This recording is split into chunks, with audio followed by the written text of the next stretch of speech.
Fanny Griesmer, voilà, vous passez après Laurent Pietraszewski qui a dit... qui est beaucoup plus grand que moi, visiblement. Qui est plus grand et qui a dit beaucoup de choses aujourd'hui sur ce qui nous attendait dans les mois à venir. C'est intéressant le télétravail parce que justement, on est très, très raccord avec ce qu'on vient d'entendre. On va faire un peu de sociologie parce que le télétravail a aussi modifié le regard des enfants, des adolescents sur leurs parents. Ils ne les voyaient pas travailler avant, ils les voient physiquement. Tout.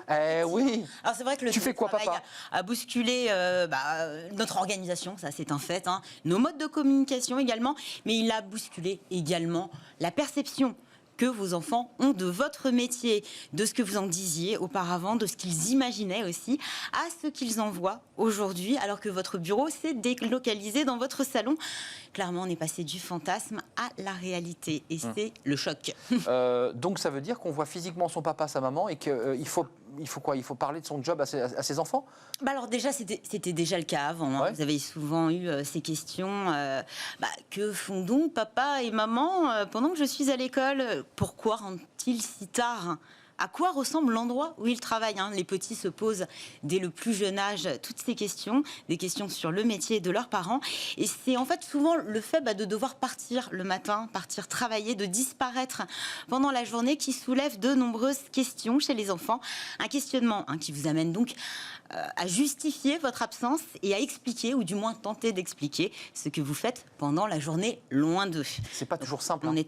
Ah oui. C'est pas toujours simple d'expliquer à ses enfants ce qu'on fait. C'est vrai que si vous avez un métier très concret ou assez parlant, pompier, à la télévision, pompier, je sais pas, vétérinaire, policier. Bon là, sûrement vos enfants. Infirmière. Aussi. Métier uniforme. Souvent, ça aide beaucoup. Bon, votre métier, pour être simple, fait un peu rêver vos enfants, et ils savent peut-être autant de vous ce que vous faites pendant la journée que vous-même. Mais si vous êtes, je sais pas, consultant, analyste, asset manager, là, il y a fort à parier que vos enfants, quel que soit leur âge, n'ont aucune idée de ce que vous faites de vos journées. Bon, et pour vous, c'est beaucoup plus difficile de trouver les mots pour expliquer ce que vous faites. Expliquer simplement ce que vous faites et pourquoi vous le faites. Aussi, défi de taille pour les fonctions les plus abstraites. Il s'agit de présenter les choses le plus concrètement possible, peut-être en utilisant des images. Souvent, on conseille d'ailleurs de calquer un petit peu le rythme des enfants et le déroulé de sa journée sur la vôtre. C'est vrai. Voilà, leur dire que vous aussi, vous croisez des collègues. Que, on va aux toilettes. Le manager, c'est le maître, la maîtresse, et que vous aussi, vous allez à la cantine d'entreprise comme lui va à la cantine. Il s'agit effectivement de donner du sens à ces images. Le sens aussi qu'il revêt pour vous.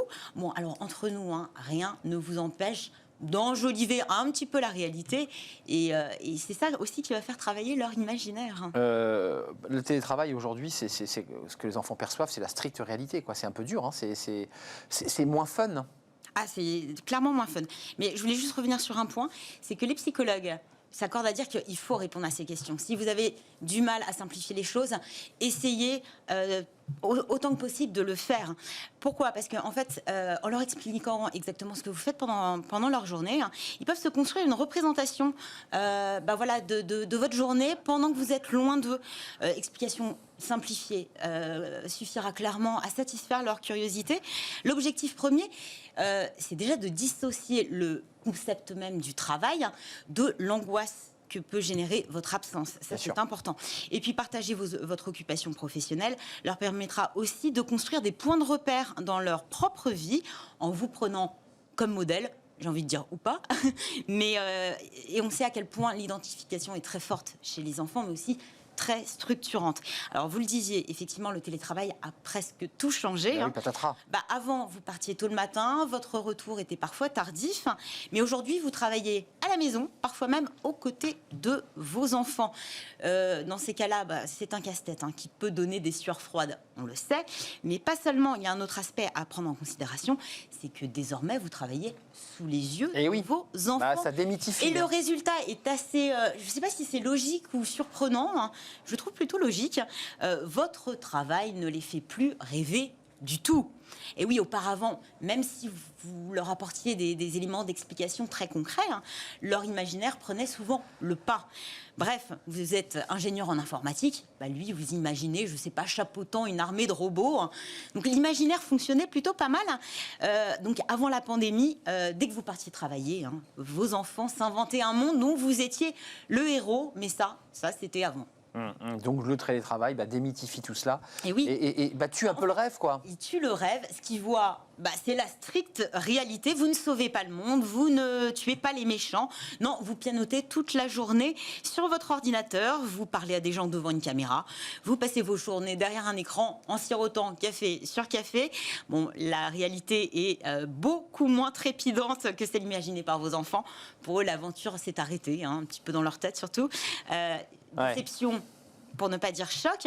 Puis il y a aussi ce stress que vous laissiez peut-être derrière vous ou au bureau en partant le soir, et qu'aujourd'hui vous partagez en famille, gaiement ou pas, et les enfants y sont particulièrement sensibles. Bon, vos enfants sont devenus spectateurs, voire observateurs, et cela a un impact très fort sur la représentation qu'ils ont de vous, de votre métier, mais aussi du travail en général. Fanny, rapidement, c'est un mal pour un bien ? Oui. En tout cas, il y a une professeure de psychologie à l'université de Boston, Kimberly Howard, qui pense que la situation n'a pas que des inconvénients. Le télétravail permet d'exposer les plus jeunes à une vision plus réaliste du travail.